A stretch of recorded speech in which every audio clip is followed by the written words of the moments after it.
கிறிஸ்துவன் என்பவன் யார்?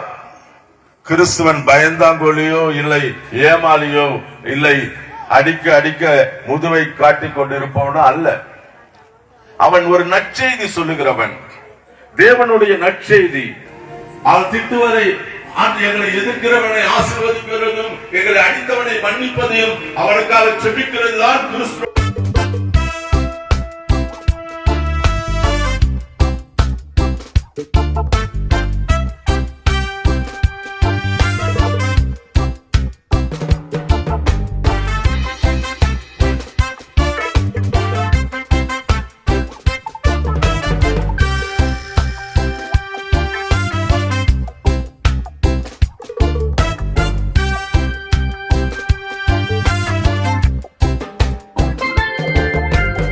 கிறிஸ்து அரசியல் என்ற இந்த யூடியூப் சேனலுக்கு உங்கள் அனைவரையும் அன்புடன் வரவேற்கிறேன். கிறிஸ்துவனுடைய மறைக்கப்பட்ட செய்திகளையும், கிறிஸ்துவனுக்கு தமிழகமெங்கும் இழைக்கப்படுகிற அநீதி, உலகமெங்கும் இழைக்கப்படுகிற அநீதிகளையும் தட்டி கேட்கவும், எதிர்த்து நிற்கவும், அந்த செய்திகளின் உண்மைத்தன்மையை எடுத்துச் சொல்லவும், கிறிஸ்துவனுக்கு அரசியல் அதிகாரம் வேண்டும் என்பதை வலியுறுத்தவும் இந்த கிறிஸ்து அரசியல் என்ற சேனல் தொடங்கப்பட்டிருக்கிறது. இதை அனைவரும் சப்ஸ்கிரைப் செய்து கொள்ளுங்கள். பல விறுவிறுப்பான செய்திகளையும், மறைக்கப்பட்ட பல உண்மைகளையும் இந்த சேனல் உங்களுக்கு கொண்டு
கொடுத்த ஆண்டவரே உதவிகளை செய்த எல்லாரும் இயேசுவின் நாமத்தால் ஆசீர்வதியும். விசேஷமாய் ஆண்டவரே உதவிகளை பெற்றுக் கொள்ளுகிற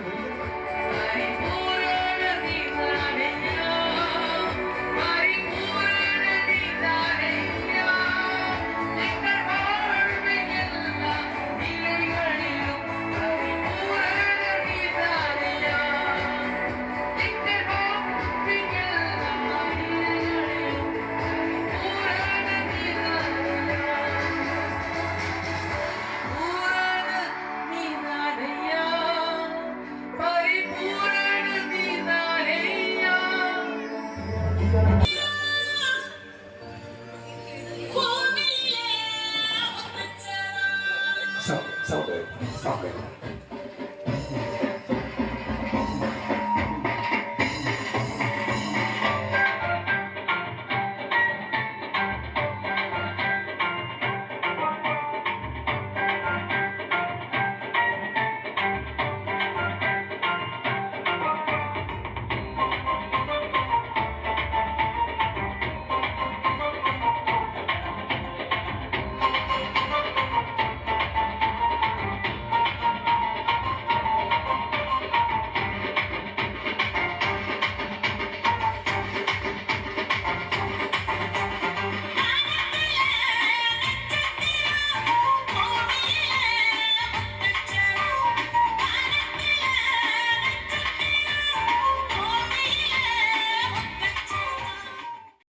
ஒருவனும் காணக்கூடாத ஒரு ராக்காலம் வரப்போகிறது.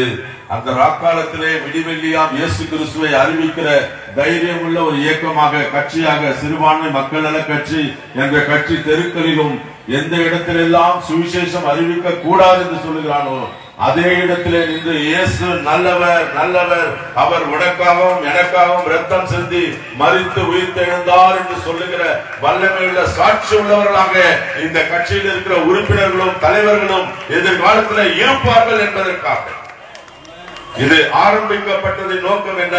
இருளாக இந்த தேசத்தை மாற்றி இருக்கிற இந்த மதவாத கட்சிகள் எல்லாம் ஆண்டவராக இயேசு கிறிஸ்துவின் வருகையை தன்னுடைய காவி பலத்தினாலே அதை மறைத்து விடலாம் என்று நினைக்கிறார்கள்.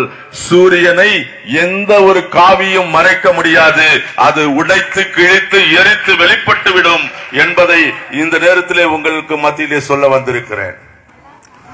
கிறிஸ்துவன் என்பவன் யார்? கிறிஸ்துவன் பயந்தாங்கோலியோ இல்லை ஏமாலியோ இல்லை அடிக்க அடிக்க முதுவை காட்டிக் கொண்டிருப்பவனோ அல்ல. அவன் ஒரு நற்செய்தி சொல்லுகிறவன், தேவனுடைய நற்செய்தி. அது எங்களுக்காக கொடுக்கப்பட்டது, எங்கள் மேல் விழுந்த கடமை. நான் மரித்தாலும் இயேசு நல்லவர் என்று சொல்லிக் கொண்டே மரிப்பேன் என்பதுதான் கிறிஸ்துவனுடைய ஊழியக்காரனுடைய கடமை.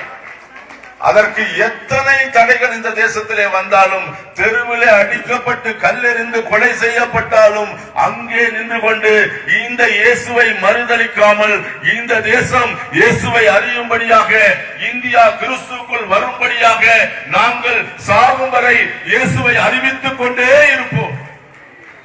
அதுதான் எங்களுடைய நோக்கம். அதற்காகத்தான் கட்சி. ஏதோ இந்த நாட்டை பிடிக்கவோ ஆட்சியை பிடிக்கவோ அல்ல. ஒரு நாளும் கிறிஸ்துவை இந்த தேசத்திலே எந்த முட்டாளும் அறிவிக்க கூடாது என்று சொன்னால், அந்த முட்டாளை அறிவாளியாக்குகிற ஒரு கிறிஸ்து தான் இந்த உலகத்துக்கு தேவை என்று அந்த முட்டாள்களுக்கு சொல்லுவதற்காக நாங்கள் இங்கு வந்திருக்கிறோம். இந்தியாவிலே பிரிட்டிஷ்காரன் ஆண்டான். அவனிடத்திலே துப்பாக்கி இருந்தது. 100 வருஷங்களுக்கு மேல் ஆண்டான். அவன் ஒருவனையும் கிறிஸ்துவனாக்கவில்லையே. ஏனென்றால் கிறிஸ்தவர்களுக்கு தெரியும், துப்பாக்கியிலேயே அடித்து யாருக்கும் கிறிஸ்துவனாக மாற்ற முடியாது. ஒருவரை கிறிஸ்துவனாக மாற்ற வேண்டும் என்றால் என் அப்பா இயேசு கிறிஸ்து அவன் இருதயத்திலே வந்து பிறக்க வேண்டும். ஒவ்வொரு மனுஷனும் பாவியான மனுஷனுடைய இருதயத்தை திறந்து அதற்குள்ள ஆண்டவரே நீர் வாரும் என்றால், அந்த ரத்தம் படிந்த அந்த கரை உள்ள சிலுவையில் அடைக்கப்பட்ட அந்த இயேசு கிறிஸ்து அவன் இருதயத்திலே வந்து பிறப்பானே, அந்த நாள் கிறிஸ்துமஸ், அந்த நாள் அவனுக்கு விடுதலை நாள், அந்த நாள் அவன் ரட்சிக்கப்பட்டு நடக்கப்படுகிற நாள். அந்த நாளை அறிவிக்கிறது தான் நாங்கள் இருக்கிறோம். எங்களுக்கு வருடம் முழுவதும் கிறிஸ்துமஸ் தான். அல்லேலூயா. எங்களுக்கு இது தனிப்பட்ட நாள் இல்லை. இன்னைக்கு எதுக்கு பணப்பாக்கத்துல வந்து சொல்ல வந்திருக்கிறோம்? இயேசு கிறிஸ்து டிசம்பர் 25ஆம் தேதி பிறந்தார் என்ற ஒரு சர்டிபிகேட் கொடுக்கிறதுக்கு அல்ல. இயேசு கிறிஸ்து என்னை போல பாவியை, என்னை போல ஒரு உலகத்திலே ஒன்றுக்கும் உதவாதவனை, தெருவிலே எதற்கும் உதவாத வீணன் என்று என் தாயே வெறுக்கப்பட்ட ஒரு மகனை எடுத்து இப்படிப்பட்ட குடியை நிக்க வைத்து பேசுவார் என்றால், உங்களையும் என்னையும் ஆண்டவராக இயேசு கிறிஸ்து இந்த உலகத்திலே மிகப்பெரிய பதவிக்கு கொண்டு வந்து மிகப்பெரிய ஆளுமையை மாற்றுகிற ஒரு சக்தி வாய்ந்த தெய்வம் என்பதை இந்த இடத்திலே பறைசாற்ற வந்திருக்கிறோம். அதுதான் கிறிஸ்துவின் நற்செய்தி. எங்களை ஒருவனாலும் தடை செய்ய முடியாது. நாங்க எந்த ஜெயக்கும் பயப்பட்டவர்கள் அல்ல. இயேசு கிறிஸ்துவே அந்த சிலுவையில் அடிக்கும் போது கூட அவர் ஒருவரையும் திட்டவில்லை. ஆகவே நாங்கள் யாரையும் திட்டுவதில்லை. அவர் திட்டுவதை, எங்களை எதிர்க்கிறவனை ஆசீர்வதிக்கிறதும் எங்களை அடித்தவனை மன்னிப்பதையும் அவனுக்காக செபிக்கிறது தான் கிறிஸ்துவனுடைய பிரதான நோக்கம் என்று. இந்த தேசம் ரட்சிக்கப்படும், இந்த தேசம் விடுதலை அடையும். எங்களை யார் எதிர்த்தாலும் பரவாயில்ல, அவன் நல்லா இருக்கட்டும் ஜெபிக்கிற கிறிஸ்தவர்கள் இருக்கிற வரை இந்த தேசத்திலே எங்களை நீ ஒன்றும் செய்ய முடியாது. தெரியும், ஒரு வீட்டுல இருக்கிறோம் பேரு ஐயா, நேற்று அந்த தெருல ஒருத்தர் செத்துட்டாரு. யாரு? டாக்டர் செத்துட்டாரு, ஒரு வக்கீல் செத்துட்டாரு, ஒரு போலீஸ்கார் செத்துட்டாரு, ஒரு எக்ஸைஸ் கலெக்டர் செத்துட்டாரு. சாகும் போதுதான் அவன் என்ன பதவி வைத்திருந்தான் என்று உலகத்துக்கு தெரியும். ஆனால் ஒரு மனுஷன் பிறக்கும் போது ஆனா பெண்ணா தெரியும். ஆனா என் தேவன் பிறக்கும் போது இவர் கடவுள் என்று எழுதி வைத்த ஒரே கடவுள் இயேசு கிறிஸ்து தான். அல்லேலூயா. அவருக்கு பெயரே கொடுத்தார், இவர் தேவன். இவர் இந்த மண்ணுலகிலே வந்து பிறப்பார் என்று அவர் பிறப்பதற்கு முன்பாக பல நூற்றாண்டுகளுக்கு முன்பாக ஏசாயா தீர்க்கதரிசி எழுதி வைத்திருக்கிறார். எதற்காக கிறிஸ்துமஸ்? உங்கள் உள்ளத்திலும் என் உள்ளத்திலும் இந்த இயேசு கிறிஸ்து வந்து பிறக்க வேண்டும். இந்த உலகத்தை ஆள வந்த அந்த மன்னாதி மன்னன் வந்து பிறக்க வேண்டும். அந்த பிறப்பின் நற்செய்தியை கொண்டு போய் சேர்ப்பதற்காகத்தான் இப்படிப்பட்ட கூட்டம். ஏன் ஒரு மனிதனுக்கு அந்த பிறப்பின் நற்செய்தியை சொல்ல வேண்டும்? இருளான இந்த தேசத்தில் இருக்கிறவனால என்ன நினைக்கிறான்? இந்த மக்கள் மேலும் மேலும் குடிச்சு அழிஞ்சு தெருவிலே எந்த ஒரு தாயாரும் தன் மகன் குடிகாரனாகவோ திருடனாகவோ சூதாடியாகவோ வெறுக்கப்பட்டவனா இருப்பதை விரும்புகிறதில்லை. எல்லா தாயாரும் என்ன நினைக்கிறார்? என் பிள்ளை பிறந்தவுடனே ஒரு நல்ல மனுஷனாக நல்ல மனிதனாக சமுதாயத்திலே நல்லவனாக இருக்க வேண்டும் என்று விரும்புகிறார். ஆனால் இந்த சமுதாயம் குடியினாலும் வெறியினாலும் மக்களை எல்லாம் அது கீழ்ப்படுத்தி வைத்து பிசாசு தன்னுடைய ஆளுமையினாலே அவர்களை எல்லாம் கீழ்ப்படுத்தி பாவத்திலே விழ வைத்து விட்டது. இந்த பாவத்திலே இருக்கிற மக்களை எல்லாம் விடுதலையாக்க ஒரு இரத்தம் தேவை. ஒரு பரிசுத்த ரத்தம் இருந்தால்தான் இப்படி பாவப்பட்ட மக்கள் விடுதலையாக்க முடியும். ஆனா மக்களுக்கு என்ன? அவன் அடிமைத்தனத்தில் இருந்தால் அவனுக்கு அவனால் விடுதலையாக்க முடியாது. தன்னைத்தான் தன் பாவத்திலிருந்து விடுதலையாக்க முடியாது. யாராவது வந்து இவனை விடுதலையாக்க ஒழிய அவன் விடுதலையாக மாட்டான். அப்பொழுது யாராவது ஒரு மனுஷன் விடுதலையாக்க வர வேண்டும்.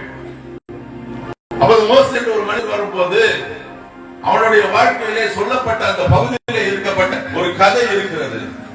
அது வேத புஸ்தகத்திலே வெளியே இருக்கிறது. அந்த கதையை படிக்கும் போதுதான் உண்மையிலே நான் அந்த நாட்களிலே இந்துவா இருந்த அந்த சாம் யேசுதாஸ் இதற்கு முன்பாக இந்துவா இருக்கும் போது இப்படிப்பட்ட கதையை நான் கேட்டதில்லை.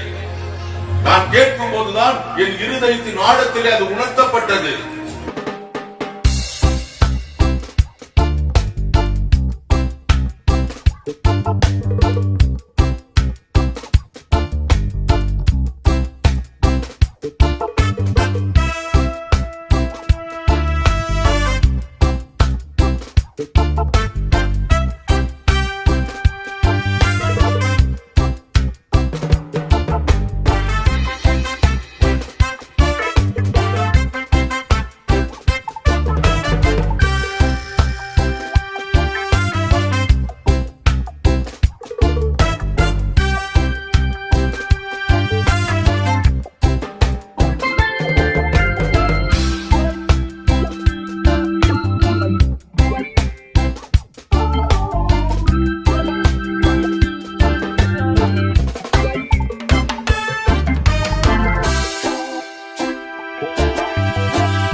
Thank you.